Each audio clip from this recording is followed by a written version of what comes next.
이젠 도저히 못 참겠습니다. 여기는 파리시청 앞에 있는 광장. 수많은 사람들이 상기된 얼굴을 한 채로 모여 있습니다. 이내 이들은 시청 안으로 무언가를 요구하기 위해 들어가는데요. 대체 이들에게 무슨 일이 벌어진 건지 함께 알아보러 가실까요? 잠깐 1초 만에 누를 수 있는 좋아요 버튼만 눌러주시면 영상 제작에 큰 힘이 됩니다.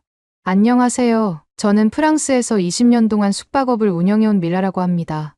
그동안 쉬지 않고 달려오다 보니 어느새 제가 운영하는 호텔 건물이 많이 노후화되었더라고요.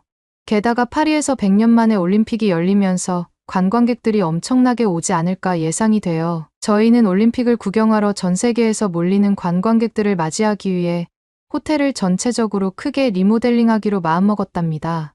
그렇게 마음먹고 나서 보니 리모델링을 어떤 식으로 해야 할지 고민이 많이 되더라고요. 그래서 같은 유럽 안에 있는 호텔들의 인테리어는 물론이고 미국, 한국, 일본 등 다양한 나라의 호텔 인테리어도 참고하면서 남편이랑 상의를 많이 했어요. 그런데 남편은 자꾸 기존처럼 프랑스에서 주로 하는 전통적인 인테리어 스타일을 따라가자고 하더라고요. 솔직히 저는 그러고 싶지 않았어요. 전통적인 인테리어를 따라가면 무난할 수는 있어도 큰 돈을 들여서 하는 건데 별 의미가 없다는 생각이 들었거든요.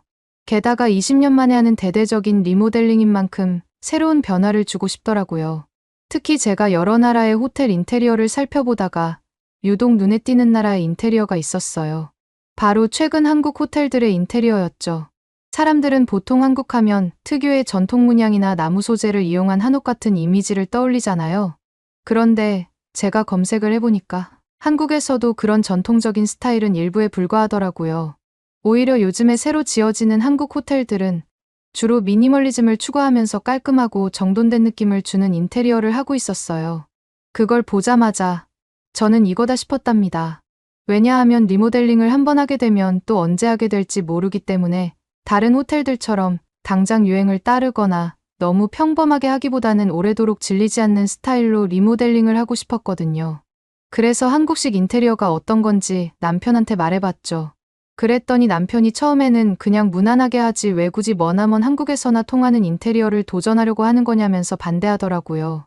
그런데 제가 한국식 인테리어에 대해 설명을 천천히 해주면서 사진도 보여주니 오히려 이런 모던하고 심플한 스타일이 장기적으로 봤을 때는 더 나을 수 있겠다면서 설득이 되었답니다. 그렇게 결국 남편도 한국식 인테리어를 참고해서 호텔 리모델링을 진행하는데 동의를 했어요. 그렇게 리모델링 계획을 세우고 보니 한 6개월 정도는 호텔 운영을 멈춰야 할 것 같아 보였습니다. 그런데 남편이 갑자기 저한테 진지하게 할 말이 있다고 하더라고요. 그래서 무슨 말을 하려고 하는 건가 싶어서 들어봤는데 저는 남편의 입에서 나온 말을 듣고 깜짝 놀랄 수밖에 없었습니다. 남편이 20년 동안 호텔 운영하랴, 딸 끌로에 키우랴 바쁘게 살다 보니 그동안 맘 편하게 외출해 본 적이 거의 없지 않냐면서 이번 리모델링을 계기로 끌로에랑 마음 편하게 해외여행이라도 좀 오랫동안 다녀왔으면 좋겠다는 거 있죠? 그러면서 그 사이에 리모델링이 어떻게 진행되는지도 혼자 파리에 남아서 잘 지켜보겠다고 하더군요. 저는 생각지도 못한 남편의 배려에 너무 감동받아서 그 자리에서 바로 끌어안고 말았어요. 그리고 그날 저녁에 다 같이 저녁 식사를 하면서 끌로에한테 혹시 가고 싶은 여행지가 있는지를 물어봤답니다. 하지만 저는 사실 끌로에가 어디를 가고 싶다고 대답할지 이미 알고 있었어요. 왜냐하면 끌로에가 대학교를 입학하고 나서부터 한국 문화에 푹 빠져 있었거든요. 매일같이 저한테 와서는 한국처럼 멋진 나라가 없다면서 프랑스도 이제 한국을 좀 닮아야 한다고 말하더라고요. 대학에 입학하고 나서는 아예 한국어 동아리까지 들어갔다니까요. 사실 작년부터는 끌로에가 BTS에 꽂혀서 매 방학 때마다 한국 여행을 제발 보내달라면서 조르고 또 졸랐었어요. 하지만 그때는 여건이 안 돼서 매번 보내주질 못하다 보니 마음이 너무 아팠답니다. 그럴 때마다 못난 부모가 된 것 같아 미안하더라고요. 그래서 이번에는 꼭 데리고 가주고 싶었어요. 제가 끌로에한테 어디로 가고 싶냐고 물어보자마자 끌로에는 단 1초의 망설임도 없이 한국으로 당장 떠나고 싶다면서 눈을 반짝이면서 말하더라고요. 게다가 딱 한 번만 한국에 가게 해주면 공부를 꼭 열심히 해서 장학금도 받을 테니까 딱 한 번만 한국으로 가자는 거 있죠? 그러면서 저한테 팔짱을 끼면서 애교를 부리는데 어찌나 귀여웠는지 모른답니다. 사실 저는 개인적으로 호주 쪽으로 가고 싶은 마음도 있었어요. 날씨도 좋기도 하고 여유롭기도 한 그 느낌이 너무 좋았거든요. 그런데 끌로에가 이렇게까지 한국을 가고 싶어 하는데 어떻게 재고집을 부릴 수 있겠어요. 게다가 요즘 한국식 인테리어를 찾아보면서 한국이 생각보다 깔끔하고 멋진 나라라는 걸 알게 되었거든요. 솔직히 한번 가보고 싶을 정도로 관심이 생기기도 했고요. 한국어까지 배운 딸과 함께 여행을 간다면 더 즐겁고 편할 것 같았어요. 그렇게 저희 모녀는 설레는 마음을 안고 끌로에의 방학 시즌에 맞춰 한국행 항공권을 예매했답니다. 그리고 한국에 오자마자 인천공항에 도착했어요. 그런데 인천공항에 들어서니 생각한 것보다 공항이 넓어서 살짝 당황스럽더라고요. 그래도 다행히 인천공항 안에 설치된 표지판이나 안내판들을 보니 다국어로 표기가 되어 있는 덕분에 큰 어려움 없이 입국장 밖으로 나갈 수 있었답니다. 인천공항에서 정말 인상 깊었던 점 하나는 한국 사람들이 다들 웃으면서 누군가를 대한다는 점이었어요. 저희가 한국에 도착하자마자 렌트카를 빌리려고 이곳저곳 찾아다녔거든요. 그런데 물어보는 사람마다 웃으면서 정말 친절하게 길을 가르쳐 주시더라고요. 오죽하면 한 분은 마침 같은 방향이라면서 렌트카 업체까지 같이 가주면서 저희를 바래다 주기도 했답니다. 솔직히 말해서 프랑스에서는 낯선 사람이 길을 물어보면 못 들은 척 스쳐 지나가는 사람들도 꽤 많아요. 프랑스어가 아니라 영어를 조금이라도 쓰면 원하는 대답을 제대로 해주지 않는 경우도 많고요. 무엇보다 프랑스인들은 이렇게 친절하게 웃으면서 사람을 대하는 모습을 보기 힘들다 보니 무뚝뚝하다고 느껴지는 경우가 많답니다. 그런데 한국에서는 제가 영어를 쓰든 불어를 쓰든 최선을 다해 알려주려 하시는 모습에 너무 감동받았어요. 말이 안 통한다 싶을 때는 번역기를 사용해서라도 알려주려고 하시더라고요. 한국에는 정이 많다던데 이런 부분을 말한 걸까 하고 바로 생각이 들었어요. 그렇게 한국인들의 도움 덕분에 저희는 무사히 렌트카를 대여할 수 있었고 이번 여행은 온전히 끌로에가 운전을 하면서 돌아다니기로 했어요. BTS 오빠들의 나라를 자기가 직접 운전하고 다니면서 거닐고 싶다나 뭐라나 그토록 원한이 해주고 싶더군요. 그런데 렌트카 업체에서 막상 빌린 차를 보니까 신기한 점이 하나 있더라고요. 자동 변속기가 달려 있었거든요. 그래서 알아보니 프랑스에는 수동 변속기가 달려있는 차들이 거의 대부분인데 한국은 오히려 자동 변속기가 달려있는 차들이 대부분이라는 거 있죠. 덕분에 끌로에도 운전하기 좀 더 편하겠구나 싶어서 마음이 놓였답니다. 그렇게 끌로에가 운전대를 잡다 보니 저는 한국에 있는 풍경들을 더 편하게 구경하면서 다닐 수 있었어요. 그런데 차를 타고 가는 동안 문득 궁금한 게 생기더라고요. 운전하는 딸의 모습을 자세히 들여다보니 신호체계가 프랑스와는 사뭇 다른 것 같았거든요. 프랑스에서는 좌회전할 때 그냥 운전하는 사람이 눈치껏 알아서 끼어들어야 해요. 그러다 보니 무리하게 차를 끼워 넣다가 사고가 나는 경우도 비일비재하죠. 그런데 한국 같은 경우에는 좌회전 신호가 따로 있고 좌회전을 할 수 있는 차선까지 별도로 마련되어 있더라고요. 그 덕분에 운전자는 좌회전 차선에서 좌회전 신호를 여유롭게 기다렸다가 출발하면 되는 거죠. 이런 모습을 보다 보니 한국 사람들은 운전할 때 편하기도 하면서 사고도 최대한 줄이면서 안전하게 운전하고 다니겠구나 하는 생각이 바로 들더라고요. 좌회전할 때는 우회전할 때와 비교할 때 좀 더 큰 반경으로 움직여야 하잖아요. 그만큼 사고 위험도 높아지는 거죠. 하지만 한국에서는 좌회전 신호를 따로 두면서 보행자의 안전까지 동시에 확보하게 되고 사고 확률을 급격하게 낮추는 모습으로 봤을 때 제가 생각했던 것 이상으로 한국은 체계적인 나라구나 하는 인상을 받았답니다. 그리고 또 하나, 한국 사람들의 모범적인 시민의식에 감탄을 금치 못했어요. 특히 횡단보도에서 신호를 기다리는 모습이 인상적이었죠. 보행자 신호가 초록색으로 바뀌기 전까지는 절대 움직이지 않더라고요. 이게 왜 충격적이냐면 프랑스에서는 아무리 횡단보도와 신호등이 잘 갖춰져 있어도 뛰어들어 무단횡단을 하는 사람들이 부지기수거든요. 그래서 프랑스에서 운전할 때마다 갑자기 튀어나오는 보행자들 때문에 급브레이크를 밟느라 가슴이 철렁 내려앉곤 했습니다. 그때마다 받는 스트레스란 이만저만이 아니에요. 어떤 분들은 보행자 중심의 문화를 갖춘 나라야말로 선진국이라고 생각하시겠지만 저는 오히려 반대라고 생각해요. 제가 봤을 땐 그저 프랑스 사람들이 제대로 된 시민의식이 박혀있지 않아서 보행자 신호가 초록색인지 빨간색인지 신경 안 쓰고 자기가 건너고 싶을 때 건너버리다 보니 그런 걸 애써 보행자 중심이라는 아름다운 말로 포장했다는 생각이 들거든요. 반면 한국인들은 체계에 맞게 행동하더라고요.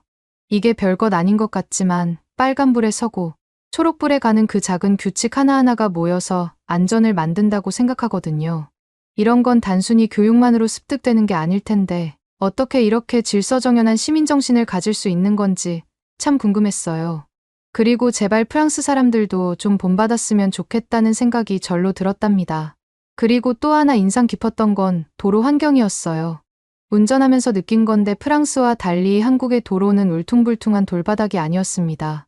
어떤 사람들은 프랑스에 깔려있는 돌바닥으로 만들어진 도로도 나름의 매력이 있다고 생각하더라고요. 겉보기에는 오래된 유럽의 정취를 느낄 수 있고 무엇보다 특이하고 이뻐 보이잖아요. 하지만 운전자 입장에서는 이게 정말 골치 아픈 문제랍니다. 계속해서 다니다 보면 차 안으로 웅웅거리면서 덜컹거리는 소리가 끊임없이 들어와서 머리가 울리다 못해 나중에는 띵해지는 느낌까지 들거든요. 여태 프랑스에 살면서 아무리 좋은 차라고 한들 프랑스의 돌바닥을 이겨내는 차는 볼 수가 없었답니다. 반면 한국의 도로는 고속도로가 아닌 도로에도 매끈하게 아스팔트로 포장되어 있더라고요. 덕분에 멀리 이동할 때도 프랑스와는 다르게 피로감이 훨씬 덜 쌓인다는 게 느껴졌답니다. 이런 건 프랑스가 한국을 보고 좀 배웠으면 좋겠다는 생각이 들더군요. 그렇게 차를 타고 도착한 여행의 첫 코스는 클로에가 그토록 노래를 부르던 BTS의 팝업 스토어가 있는 백화점이었어요. 그런데 백화점 주차장에 들어서자마자 특이한 광경이 눈에 들어오더라고요. 천장에 이상한 빨간색과 초록색으로 이루어진 불빛들이 붙어 있는 거 있죠. 처음에는 도대체 저게 뭘까 생각을 해봤는데 잠시 후에 그 비밀을 알아낼 수 있었답니다. 초록색으로 들어와 있던 주차장 자리에 누군가 주차를 하니까 그제서야 빨간색으로 바뀌더라고요. 주차장을 차를 타면서 일일이 돌아다닐 필요 없이 초록색이 들어와 있는 곳에 차를 가져가서 주차하면 되는 걸 보면서 굉장히 편리하다고 생각했습니다. 사실 프랑스 백화점에 있는 주차장도 무인 시스템으로 나름대로 잘 돌아가는 편이에요. 그런데 이렇게까지 편의성을 극대화시켜서 만든 시스템이 있을 줄은 상상도 못했답니다. 한국 사람들은 어떻게 해야 편한지를 정말 잘 생각해내는 것 같더라고요. 백화점에 도착한 저희는 클로에가 BTS를 워낙 좋아하다 보니 팝업 스토어에서 꽤 많은 시간을 보냈어요. 클로에가 가장 좋아하는 BTS의 멤버가 진이라고 하던데 진이 나와 있는 사진이나 포스터들을 여기저기서 다 갖고 와서 사달라고 하는 거 있죠. 부모 입장에서 한국까지 온 딸이 이렇게까지 좋아하는 걸 보니 또 사지 말라고 할 수 없어서 결국 다 사주고 말았답니다. 그런데 어느 순간 클로에가 시간을 확인하더니 갑자기 당황하는 모습이 보이더라고요. 얼른 주차장으로 가야 한다면서 저를 재촉하는 거예요. 대체 어디가 그렇게 급한 건지 이해가 안 갔지만 딸이 서두르는 걸 보니 저도 모르게 걸음이 빨라졌어요. 왜 이렇게 급하게 움직이냐고 물어보니 클로에는 말을 흐리면서 어딘가에 예약을 했다는 말만 하고는 어디를 예약한 건지는 전혀 얘기해주지 않더라고요. 그렇게 정신없이 도착한 곳은 왠지 모르게 음료를 주문하는 곳 같았어요. 당연하게도 저는 딸아이가 좋아하는 BTS 카페인 줄 알았습니다. 마침 점원이 다가와 어떤 메뉴를 드시겠냐고 묻길래 쭉 훑어보다가 아이스티를 골랐어요. 그런데 제가 메뉴를 고르자마자 옆에 있던 점원이 어떤 말을 하더니 갑자기 제 가방을 가져가려고 하는 거예요. 저는 그만 깜짝 놀라고 말았어요. 프랑스에도 소매치기가 많다곤 하지만 가게 안에서 손님 가방을 대놓고 빼앗아가려 드는 경우는 한 번도 없었거든요. 저는 본능적으로 양팔로 가방을 꼭 끌어안고 큰 소리를 내면서 도둑이야 라고 불어로 소리쳤어요. 그 순간 옆에 있던 클로에의 표정이 사색이 되더니 얼른 제 손을 잡고 설명을 해주더라고요. 알고 보니 여긴 사실 미용실이었고 저희가 있는 여기 1층은 그냥 로비와 리셉션일 뿐이고 2층에 머리랑 메이크업을 하는 곳이 있다는 거죠. 아까 그 직원은 그냥 제 짐을 맡아주려 한 거였다고 하더라고요. 여기까지 말도 안 하고 데려온 이유도 딸아이가 한국 와서 저한테 서프라이즈 선물을 주기 위해 몰래 미용실을 예약했다는 거 있죠? 제가 이렇게 놀랄 줄은 몰랐다면서 미안해하던 딸의 모습이 지금도 눈에 선해요. 사실 저는 이런 서비스가 있는 미용실은 처음 봤어요. 프랑스에선 상상도 못할 일이거든요. 그래서 더 당황스러웠던 거죠. 그런데 제가 소리를 지르는 통에 직원분들도 적잖이 놀랐을 것 같아 얼른 사과를 드렸죠. 근데 그 한국인 직원분들은 오히려 절 안심시키면서 괜찮다고 이해한다고 웃어주시더라고요. 그 따뜻한 응대에 절로 마음이 놓이더라니까요. 그렇게 2층으로 올라가서 본격적인 시술에 들어갔어요. 직원분이 어떤 스타일로 하고 싶으신지 물어보시는데 평소에 바빠서 머리 스타일에 신경 쓸 겨를이 없었던 저는 어떤 스타일로 해야 될지 막막하더라고요. 클로에한테 딱히 원하는 스타일이 없다고 말했더니 딸이 직원분께 통역을 해주더라고요. 그랬더니 제 얼굴형에 어울리는 스타일로 추천해주겠다고 하시면서 메이크업까지 함께 진행해주신다고 하셨어요. 오랜만에 받아보는 긴 시술이라 살짝 피곤하긴 했지만 오히려 즐거웠어요. 클로에가 매일 한국식 메이크업을 찬양하곤 했는데 제가 직접 받게 될 줄은 꿈에도 몰랐거든요. 다 완성됐다고 거울을 가져다가 보여주시는데 거울을 보는 순간 경악을 할 수밖에 없었습니다. 마치 10년은 젊어진 것 같은 느낌이 바로 들었어요. 평소 곱슬머리에 진한 화장이 일상이던 제가 가벼운 웨이브 헤어에 한 듯 안 한 듯 자연스러운 은은한 메이크업을 하고 있으니 새삼 제 모습이 낯설게 보였습니다. 제가 봐도 이 모습이 맘에 들었으니 클로에가 그토록 한국 메이크업을 사랑하는 이유를 알 것 같더라고요. 슬쩍 딸에게 제 모습을 보여줬더니 클로에가 갑자기 울음을 터뜨리는 게 아니겠어요? 설마 제가 너무 이상해 보여서 부끄러워서 그러나 싶었죠. 그래서 울지 말라고 달래봤더니 엄마가 이렇게 꾸민 모습이 처음이라 감동받았다고 하면서 엉엉 울고 있더라고요. 그러면서 엄마가 호텔 일에 바빠서 자신을 가꿀 시간이 없었는데 앞으로는 가끔 이런 시간을 가지면 좋겠다고 말해줬어요. 저도 그 말을 들으니 괜히 울컥해지더군요. 앞으로 클로에의 말처럼 지금부터라도 가끔씩은 제 자신을 꾸미고 다녀야겠다고 생각했답니다. 마무리를 하고 밖으로 나왔는데 미친 듯이 배가 고프기 시작했어요. 한국에 도착한 후로 밥 한 끼 제대로 못 먹었더니 허기가 져서 어질어질하더라고요. 그래서 클로에에게 어디 가서 뭐라도 좀 먹으면 안 되냐고 물어봤습니다. 그랬더니 클로에가 한국에서 굉장히 유명한 K-바베큐 집이 있다면서 거기 미리 예약해뒀다고 하더라고요. 같이 가서 맛있는 걸 먹자면서 신나게 말하는데 그렇게 기분이 좋았답니다.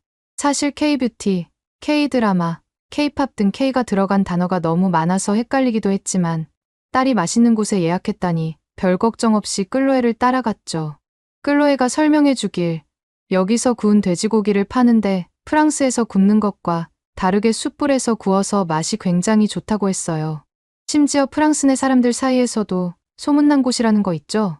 식당에 도착해 자리에 앉자마자 클로에가 메뉴를 시켰어요. 그런데 깜짝 놀랄 일이 생겼죠. 우리가 시킨 메뉴가 나오기도 전에 반찬이라는 게 한 상 가득 차려지기 시작한 거예요. 하나하나 세어보니 좋기 10가지는 넘어 보이더라고요. 돼지고기만 시켰는데 왜 이렇게 다른 메뉴들이 나오는지 클로에에게 물어봤죠. 그랬더니 웃으면서 한국에서는 메인 요리를 시키면 이렇게 곁들여 나오는 반찬이 많다고 설명해 주더라고요. 특히 여기 식당은 다른 한국 식당과 비교해도 반찬 가짓수가 더 많기로 유명하다는 거 있죠. 게다가 식당 직원이 저희에게 뭐라고 말을 하던데 클로의 말로는 반찬이 부족하면 더 갖다 드릴 테니 말해달라고 했다더라고요. 제가 깜짝 놀라서 그럼 이 반찬들이 모두 무한리필이냐고 물었더니 클로에가 그렇게 생각하면 이해하기 쉬울 거라고 말했습니다. 그러면서 곧 저희가 주문한 돼지고기가 나올 테니 조금만 기다리면 될 것 같다고 하더군요. 그렇게 잠깐 기다리니까 드디어 메인 요리인 삼겹살이 나왔고 저는 그걸 보면서 또 한 번 놀라지 않을 수 없었어요. 왜냐면 접시에 담긴 건 그냥 아무런 양념도 없는 생돼지고기였거든요. 보통 프랑스에서는 돼지고기에 양념을 해서 먹는 경우가 굉장히 많아요. 캐러멜 같은 양념을 사용할 때도 있고 와인에 절여서 스튜로 만들어 먹는 경우도 많죠. 근데 삼겹살은 아무 양념도 되지도 않아서 이게 과연 맛있을까 의심이 먼저 들더라고요. 하지만 얼마 지나지 않아 제 생각이 틀렸다는 걸 깨달았죠. 직원분이 그 고기를 정말 맛있게 구워주시는데 겉면은 바삭하고 속은 육즙이 풍부하게 잘 익혀서 한 입 크기로 예쁘게 썰어주시더라고요. 직원분께선 처음 먹는 삼겹살은 소금만 살짝 찍어서 고기 그대로의 맛을 느끼라고 했습니다. 구워진 삼겹살을 한 입 베어 물자마자 고소하면서도 부드러운 맛에 깜짝 놀랐어요. 이렇게 간단한 조리법으로 이런 풍미를 낼 수 있다니 정말 신기했죠. 그 옆에서 클로에는 뭔가에 열중하고 있었어요. 자세히 보니 상추에다 삼겹살을 2점 얹더니 양파를 올리고 앞에 있는 빨간 양념을 조금 떠서 무슨 주머니 같은 걸 만들기 시작하는 거예요. 뭐 하는 건지 물어봤더니 클로에는 유튜브에서 본 건데 한국에서는 삼겹살을 이렇게 상추에 싸서 한 입에 먹는 게 흔한 방법이라는 거 있죠. 이름도 굉장히 간단했는데 쌈이라고 하더군요. 그 안에 들어간 빨간 양념은 쌈장이라는데 일종의 한국만의 비법 소스라고 이거 하나면 어떤 고기든 맛있게 해줄 수 있다고 했어요. 그러면서 이걸 나눠 먹지 말고 한 입에 먹으라면서 저한테 주더라고요. 그래서 딸이 정성껏 만들어준 쌈을 한 입에 집어넣었는데 이건 정말 신세계였어요. 고소한 고기에 매콤한 쌈장, 싱싱한 채소까지 어우러져서 생각한 것보다 더 맛있는 맛을 냈죠. 그렇게 맛있게 먹다 보니 어느새 2인분이 싹싹 비워져 있었어요. 배가 좀 불러올 때쯤 클로에가 테이블에 있는 어떤 버튼을 누르기 시작했어요. 그랬더니 직원분이 재빨리 달려오시더니 주문을 받으시는 거예요. 클로에는 아주 자연스럽게 삼겹살 2인분을 추가하고 소주까지 시켰어요. 보통 프랑스에선 직원을 부르려면 손을 들고 한참을 기다려야 하거든요. 그런데 버튼 하나로 이렇게 편하게 부를 수 있으니 정말 좋다는 생각이 들더라고요. 대체 이런 걸 어떻게 알게 된 거냐고 물어보니 클로에는 요즘은 유튜브만 있으면 다 알아볼 수 있다는 거 있죠. 세상 참 많이 달라졌구나 싶었습니다. 클로에는 한국 술은 정말 깔끔하기로 유명하다면서 저한테 같이 마셔보자고 권하더라고요. 그래서 쌈을 만들어 오물오물 씹어 먹다가 한 잔의 소주를 털어 들이켰는데 처음에는 알코올 향이 강하게 느껴지다가도 끝맛이 깔끔해서 괜찮아지더군요. 술맛도 좋고 안주도 맛있으니 그렇게 둘이서 순식간에 삼겹살 4인분을 싹싹 비웠답니다. 정신없이 먹다 보니 배가 너무 불러서 클로에한테 밖에서 좀 걷고 싶다고 말을 했어요. 그러자 클로에가 근처에 정말 큰 강이 있다면서 같이 가보자고 제안하더라고요. 주변 구경도 할 겸 저도 좋다고 대답했답니다. 그렇게 딸과 함께 걷다 보니 드넓게 펼쳐진 한강이 눈에 들어왔어요. 그 광경을 보자마자 문득 파리의 생강이 떠올랐죠. 최근 파리올림픽을 앞두고 생강 복구 작업이 한창이라 예전보다는 악취도 줄고 수질도 좀 나아졌다고 들었거든요. 하지만 한강을 보니 생강은 아직도 갈 길이 멀구나 싶더라고요. 그런데 한강 주변을 둘러보면서 신기한 점을 발견했어요. 노숙자들이 하나도 보이지 않는 거예요. 생강 근처에는 노숙자와 집시들이 많아서 수질 오염도 심각한 편인데 여기는 쓰레기 하나 없이 너무 깨끗하게 관리되고 있더라고요. 솔직히 한강이 이렇게까지 깨끗하게 유지될 수 있었던 건 한국 사람들이 길거리에 함부로 쓰레기를 버리지 않는 훌륭한 시민의식이 한몫하지 않았을까 라는 생각이 들었습니다. 그렇게 저는 한국에 있는 동안 딸과 함께 이곳저곳 다니며 한 달 동안 정말 즐거운 한국 여행을 했답니다. 그리고 드디어 프랑스로 돌아왔어요. 여행하면서 묵었던 한국의 숙소들이 화이트톤으로 깔끔하고 모던한 인테리어라서 너무 좋았는데 저희 호텔 리모델링을 한국식으로 했다는 게 정말 잘한 선택이었다는 생각이 들더라고요. 막상 리모델링이 끝난 저희 호텔을 직접 가서 보니 너무 마음에 들었어요. 파리를 찾는 관광객들도 분명 좋아할 거라는 확신이 생겼죠. 그렇게 집에 도착했는데 남편이 왠지 심각한 표정으로 조용히 저를 부르더라고요. 무슨 일인가 싶어 얼른 따라 나섰답니다. 그랬더니 남편은 파리올림픽이 열리는 시기에 맞춰 숙박비를 2배로 올려야 할 것 같다고 말했어요. 전혀 생각지도 못한 제안이라 깜짝 놀란 저는 이유를 물었습니다. 그랬더니 남편은 제가 여행을 가 있는 동안 이번 올림픽 때문에 프랑스 전체가 온통 난리가 나서 관광객 수가 거의 절반 수준으로 줄어들 것 같다고 하더군요. 저는 남편이 하는 말이 무슨 말인지 이해가 안 가서 좀 더 자세히 설명을 해달라고 얘기했습니다. 알고 보니 올림픽 수영 경기를 생강에서 하기로 했다는 게 전 세계적으로 반발이 심해졌다는 거 있죠. 2조나 들여 생강 복구 작업을 했지만 한두 달밖에 안 남은 시점에서도 수질이 제대로 개선되지 않아 논란이 일고 있다는 거예요. 급기야 프랑스 대통령과 파리 시장이 직접 생강에서 수영하면서 안전하다는 걸 직접 증명하겠다고 나섰지만 시민들은 오히려 강물에 똥을 싸지르겠다는 극단적인 반응을 보이고 있어 더 논란에 휩싸여 있다고 했습니다. 저는 그때 직접 다녀온 한국을 생각했는데 수질이 한강 정도만 됐어도 사람들이 이렇게 난리였을까 싶더라고요. 모든 게 준비되지 않은 채 진행하려는 파리 측 대응이 너무 답답했어요. 그뿐만 아니라 올림픽 예산 마련을 위해 지하철 요금까지 2배 이상 올린다고 해서 난리라더군요. SNS에선 전 세계인들에게 파리 보이콧을 호소하는 영상까지 돌고 있고 다른 나라에서도 다들 이 정도면 파리올림픽을 하는 이유가 외국인들 상대로 돈벌이 하려고 그러는 거 아니냐는 말도 많이 나오고 있었습니다. 그러면서 남편은 한숨 섞인 목소리로 말을 이어갔어요. 지금 파리는 교통, 인프라 등 모든 면에서 관광객을 맞을 준비가 안 되어 있는 것 같다고 말이에요. 게다가 지금 파리 시민들조차 올림픽을 피해서 파리를 빠져나가는 실정이라는 거 있죠. 설상가상으로 올림픽 친환경 정책에 따라 선수촌에 에어컨을 한 대도 설치하지 않고 선풍기를 둬서 더욱 여론이 안 좋아지고 있다고 했습니다. 이건 선수들을 우롱하는 처사로밖에 안 보이면서 이게 올림픽을 제대로 치르겠다는 건지 의문이라는 생각이 들더군요. 왜 이런 식으로 파리올림픽 주최 측에서는 저탄소를 내세워 돈을 아끼고 관광객을 등쳐먹으려는 건지 모르겠다니까요. 남편 말대로 이렇게 관광객 수가 적어진다면 저희 호텔에서도 리모델링 비용이나마 건져야 할 테니 숙박비를 2배 정도는 올려야 할 텐데. 솔직히 저는 제가 한국에 가 있는 동안 파리가 이 지경이 되도록 나빠질 줄은 꿈에도 몰랐어요. 한국에 있는 동안 올림픽이라는 특수한 상황을 믿고 호텔 리모델링을 강행한 건데 이제 와선 너무 후회되더라고요. 남편의 말을 듣고 많은 생각이 들었죠. 사실 숙박비를 올리는 것 말고 반대로 리모델링 기념 할인 행사를 열까 고민도 했었어요. 하지만 예전에 저가 정책을 펼쳤다가 중국인 진상 관광객들이 몰려와 엄청난 피해를 봤던 기억이 있어서 선뜻 가격을 내리기가 망설여지더라고요. 객실이 쓰레기로 뒤덮이고 침대엔 음료수며 와인이 쏟아져 엉망이 된 그때의 악몽 같은 경험을 다시 겪을 바에는 그냥 적은 수의 손님만 받자는 쪽으로 마음이 바뀌었답니다. 프랑스도 한국처럼 잘 갖춰진 인프라만 있었다면 관광객이 아무리 많이 와도 문제없이 수용할 수 있었을 텐데 준비 기간이 넉넉했음에도 불구하고 한 달을 앞둔 지금까지 올림픽 준비가 다 되지 않은 프랑스가 답답하기만 했어요. 이런 와중에 파리 시민들은 도시를 빠져나가고 있고 관광객마저 기대만큼 찾아오지 않는다면 저희 호텔이 파산할지도 모른다는 생각에 요즘은 불안해서 잠도 못 이룬답니다. 그 와중에 파리시 관광 담당 부시장은 호텔업체들에게 가격을 너무 올리지 말라는 얘기까지 한 거 있죠. 저희뿐만 아니라 다른 주변에 있는 호텔들도 워낙 힘들어서 업주들끼리 파리시청으로 내일 당장 따지러 갈 생각인데 과연 파리올림픽 무사히 치러질 수 있을까요? 오늘의 사연은 어떠셨나요? 오늘의 사연이 마음에 드셨다면 좋아요만 한번 눌러주세요. 1초밖에 안 걸리지만 좋아요를 한번 눌러주시면 더 좋은 사연을 소개해드리는데 큰 힘이 된답니다. 긴 영상 시청해주셔서 감사합니다. 오늘도 행복한 하루 보내세요.